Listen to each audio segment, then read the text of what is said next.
Sign it, Rose. Right now. Her mother-in-law slammed a thick envelope against the metal hospital bed rail, so hard the private maternity room echoed. The fluorescent lights hummed overhead. Machines beeped softly. Outside the window, the skyline of Upper Manhattan glowed metallic and cold. Rose, drenched in sweat after 12 hours of labor, tightened her arms around her newborn daughter. Her hospital gown clung to her skin. Her lower body throbbed with fresh pain. Her lips trembled. Her father-in-law pointed at her as if she were a beggar on the subway. You think giving birth protects you? My son doesn't want you. You signed those divorce papers today. Rose swallowed, her throat burning. Her newborn whimpered. Her heart cracked, and something cold began forming inside her. A storm. Because these people, her husband included, had no idea who she really was. Hello, everyone. Before we begin today's video, we want to thank you for your support, love, and kindness. We wouldn't have come this far without you. Subscribing is one of the best ways you can help us. It's quick, free, and allows us to continue to bring you great content. Your support means everything. Let's keep this channel growing collectively. Where are you watching from? Drop your city and country in the comments below. Thank you very much. Now, let's get back to the story. Rose's fingers tightened around her swaddled baby. The maternity room smelled of antiseptic and warm towels. Snow fell lightly outside the window, drifting past a bright red New York Presbyterian sign. Her husband, Jason, leaned against the wall, scrolling through his phone, acting like a man waiting for takeout, not the father of a newborn. Just sign it, Rose, he muttered. Don't make this harder. This was New York, she thought, a city where people fought for everything, jobs, rent, survival. Yet here she was minutes after giving birth, being told to sign away her entire life. Her mother-in-law scoffed. You trapped my son.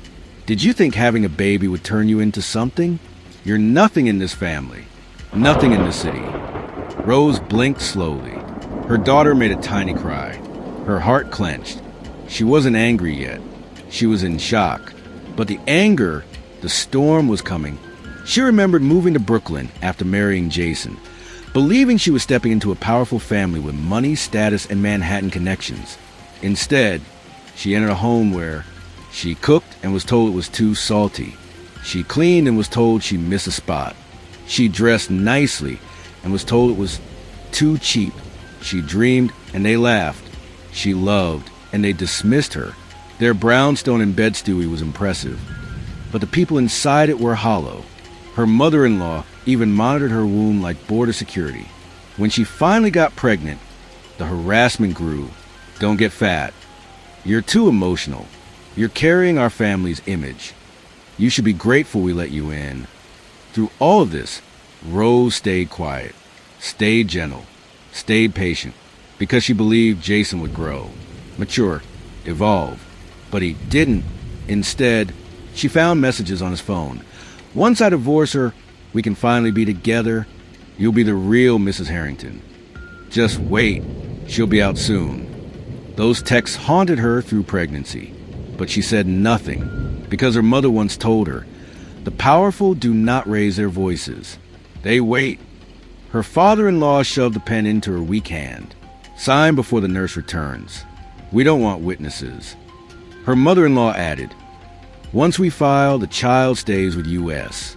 She'll be raised properly, not by someone with nothing, not in some tiny Brooklyn apartment. Rose froze. You want to take my baby?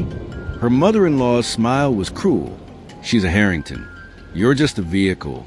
Rose's chest tightened so hard, she almost couldn't inhale. Before she could speak, her daughter was snatched out of her arms. The newborn wailed instantly. Rose choked on a sob, not loud but sharp, animalistic.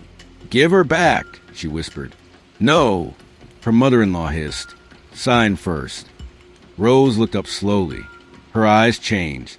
Cold, sharp, something New Yorkers recognized. The look of someone who had reached their breaking point. She sat straighter. Her voice dropped. You want me to sign away my marriage, my home, and my child minutes after childbirth? Yes, Jason snapped. Stop dragging it. For the first time, Rose smiled. A dangerous, tiny curve of her lips. Her mother-in-law hissed. Are you mentally okay? Rose whispered. I'm perfectly okay. But the question is, are you prepared for what comes after I stand up from this bed? Her in-laws exchanged a glance, because Rose no longer looked weak. She looked like a storm waiting for a crack in the sky. Is everything okay here? The nurse asked, glancing at Rose with concern. Before Rose could speak, her father-in-law barked, "Family matter." Jason cut in quickly, "She's fine." Rose knew if she made a scene, they would weaponize it. Claim postpartum issues. Claim instability. Use the New York system against her. So she whispered, "I'm okay." The nurse left hesitantly. The moment the door closed, her mother-in-law shoved the crying baby back into her arms. Signed the divorce papers. Rose kissed her daughter's forehead. Then she looked up. "You think I have nothing to my name?" Her in-laws laughed. "Rose, please," Jason scoffed. "You could barely afford prenatal vitamins without us." Rose inhaled deeply. She remembered who she was, who her family was, what they owned, what they controlled behind closed doors in New York tech, finance, and media. She whispered, "Then why do billionaires hide their identity?" Silence. Her mother-in-law blinked. Rose kissed her baby again. "Calm now." Then she looked at Jason, straight, cold. "I think it's time I stop pretending to be poor." Her in-laws stiffened. "You're bluffing." Her mother-in-law snapped. Rose smiled slowly. "Oh, I don't bluff." She handed the divorce papers back. "Take these. You'll need to rewrite every single term." Sunlight from the upper Manhattan skyline spilled across the bed. Rose breastfed her newborn calmly. Too calmly. Her in-laws mistook it for surrender. They marched in. "Have you signed?" the mother-in-law demanded. Rose didn't look up. "No." Jason scoffed. "You're not keeping the house. Not the car. Not the baby." Rose stroked her daughter's back. "You want to take my child?" "We can give her a better life," his father said. Rose smiled. "Perfect. You know," she whispered, "I used to think I was lucky to marry your son. I thought your family was powerful, influential, untouchable." They smirked proudly. "But now I know the truth. You're not powerful. You're just loud." Her mother-in-law snapped. "Who do you think you are?" Rose lifted her gaze. "A name you never bothered to ask about." Her mother-in-law shot back. "We checked. Your background is empty." Rose nodded slowly. "Oh, my public background is empty. Because it is sealed." Her in-laws frowned. "What exactly are you implying?" Rose stood up, still recovering, but tall, steady, terrifying. Then she said, "My real surname is not yours." Her in-laws stared. "It is the name of a dynasty you insult by treating me this way." Jason frowned. "Rose, speak clearly." She did. "My name is Rose Harrington." Silence crashed. Her mother-in-law stuttered. "Harrington? The Harrington Group? The one that—" Rose nodded.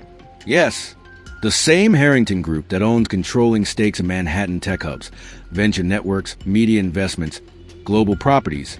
The family that doesn't appear on rich lists because they own the people who write them." Her in-laws turned pale.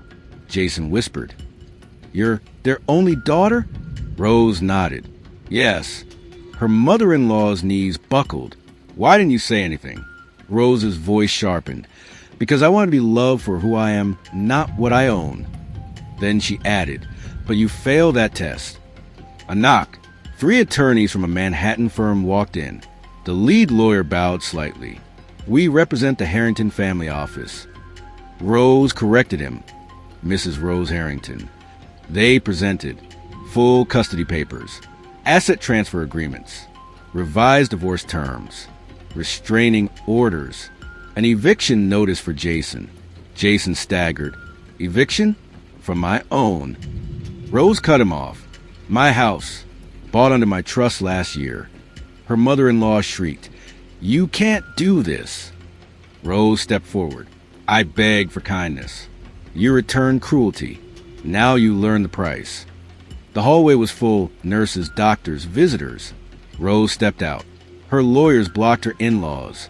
She spoke loudly. "My in-laws served me divorce papers minutes after childbirth. They tried to take my newborn. They called me worthless. Gasps. Whispers. Phones lowered. A doctor muttered, "What kind of family does that in a maternity ward?" Rose continued, "They thought I was poor. They thought I was alone. They thought I would break quietly. But today they learned the truth. My name is Rose Harrington, and no one takes advantage of me." Her in-laws' humiliation was complete, but this was only the beginning. The sunlight spilled across the sleek New York hospital hallway, reflecting off polished floors and glass walls. Rose Harrington sat upright on her maternity bed, cradling her newborn daughter with the patience of a storm waiting to strike. Her in-laws, the Morgans, still hovered close, faces flushed with disbelief. They thought they had her, weak, exhausted, humiliated, but the truth was about to hit them harder than any insult, any manipulation, any financial trap they had ever attempted. "Where's your family, Rose?" Jason sneered, tried to reclaim control. "My family?" Rose's voice was calm, chillingly soft. "They've been preparing me for moments like this." The nurses and visitors in the hallway glanced curiously, sensing tension that went beyond ordinary family drama. A faint murmur traveled to the corridor. Smartphones were already up, faces curious, whispers eager. Rose stood. Every inch of her movement projected control, elegance, and power. Her hospital gown looked fragile, but her presence was commanding. The mother-in-law flinched instinctively, her fingers tightening around the divorce papers she'd been so eager to thrust at Rose. "You thought this room was yours. You thought I had no resources, no leverage. You were wrong," Rose said, holding the newborn closer. Her eyes swept over Jason and his parents, steady and unflinching. At that moment, the elevator doors opened. 3 impeccably dressed lawyers stepped out, polished, efficient, unmistakably powerful. The Morgans' expressions twisted into confusion, then growing panic. "Who are they?" the father-in-law asked, voice tight. "They're here on my behalf," Rose said softly, "and they're authorized to ensure your compliance with every legal standard that applies to a family of billionaires in New York." Gasps ran through the hallway. People began to look over, realizing the magnitude of what was happening. A hospital visitor whispered to another, "Are those Harrington lawyers?" Rose smiled faintly, turning to her husband, Jason. "Do you remember how you tried to treat me like I was nothing?" He stuttered. "Alice, Rose, this isn't..." "No," she interrupted. "It was everything, and now it will be public, fair, and final." One by one, the lawyers began placing documents in front of Jason and his parents. Full custody of the child confirmed in Rose's favor. Immediate transfer of marital assets under her control. Eviction order from the Brooklyn apartment she secretly purchased months ago. Financial guarantees protecting the child and Rose's well-being. Her mother-in-law's hands shook as she tried to snatch the papers, only to be blocked gently but firmly by a lawyer. Her father-in-law paled, realizing that their assumed control had evaporated entirely. You can't do this," Jason said, panic creeping into his voice. "I already have," Rose replied softly, her voice sharper than steel. "You measure me by my vulnerability. I measured you by your cruelty." The nurses, visitors, and even other patients watched in stunned silence. Every insult, every act of condescension that the Morgans had committed came crashing back into their faces. They had assumed the maternity ward was neutral territory. They had assumed Rose powerless. And yet, she had waited. Your reputation in New York? Consider it tarnished. Your investors? Already informed of your mismanagement. Your connections? Withdrawn. And the next time you try to belittle someone based on appearances, Rose's voice softened, almost maternal. "Remember, the person you wrong can have the power to rewrite your world." Her mother-in-law collapsed into a chair, trembling. Jason covered his mouth. The father-in-law sat rigid, face pale. Silence consumed the hallway. Rose shifted her baby onto her shoulder, rocking her gently. The newborn yawned, small and innocent, unaware of the chaos around her. But Rose's calmness radiated control, the kind that could command empires without raising a voice. "I accept this divorce," she said finally, Because my power is not measured by you, Jason. It is measured by the life I create, the child I protect, and the dignity I reclaim. The lawyers quietly executed the documents. Jason's hands trembled as he signed. His parents' faces betrayed humiliation they could not hide. The message was complete. The people who had tried to demean her would remember forever that underestimating Rose Harrington was catastrophic. In the quiet luxury of her Manhattan penthouse, her own, secretly purchased years before, Rose held her daughter close. The city lights glimmered below, and the hum of New York nightlife seemed peaceful from above. "This is the life we deserve," she whispered, brushing the baby's soft hair. One built on strength, boundaries, and dignity, never on someone else's cruelty. She leaned back, smiling softly. The storm had passed, but its lesson remained. Cruelty may temporarily feel like power, but real power is silent, patient, and unstoppable when it awakens. And somewhere, deep in the city, those who had underestimated her whisper among themselves, ashamed, powerless, and haunted by one undeniable truth.